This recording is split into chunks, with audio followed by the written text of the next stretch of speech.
Heading to South Australia, and Jason on his program Country Viewpoint had an interesting interview with Dan van Holst Pellekaan, and it related to this topic of wind farms. And look, it is one that you can hear in its entirety and also catch up with on Flow News 24.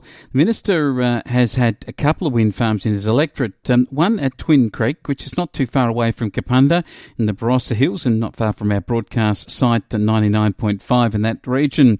But the interview went into the abandonment of the Kyneton wind farm near Eden Valley, which is a part of the Barossa Valley region. And it's fair to say, I think, that the Minister has implied that the Marshall Liberal government expects a wind farm proponent, after a decent chunk of time to get their proposal up and running, to do exactly that. Let's have a listen to what Dan van Holst Pellekaan said. The Kyneton wind farm had 2 or 3 planning approval renewals given to it. And then when the most recent one came up about a year or maybe a year and a half ago, our government said, look, you've had plenty of opportunity to build this thing. You've had government's permission for many, many years. You're coming and asking for another extension, and I'm sorry, we're not going to give you another extension. So, that can happen, but what we're talking about at the Georgetown one is certainly their very first application by this company. I understand there was another company quite a few years ago that wanted to do a similar development, had more turbines and didn't have a battery, but anyway, that approval lapsed. We're dealing with the one that's in front of us. Vicky Chapman is the planning minister. She and her team will make their decision on the approval or otherwise. My interest is in the impact on local people, both with regard to their positive and negative concerns about the view, the local benefits economically, and then, of course, as Energy Minister, what it would do for our grid. They're the things that I'm most focused on. Sure.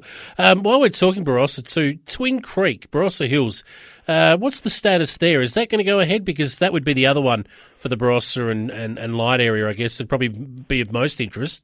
Yeah, look, another very good example, Twin Creek was given its approval perhaps a year ago, its planning approval. So it's in that phase that I mentioned before, it's in the stage of that development where they've got their planning approval, they're trying to lock in offtake agreements, they're trying to lock in investors.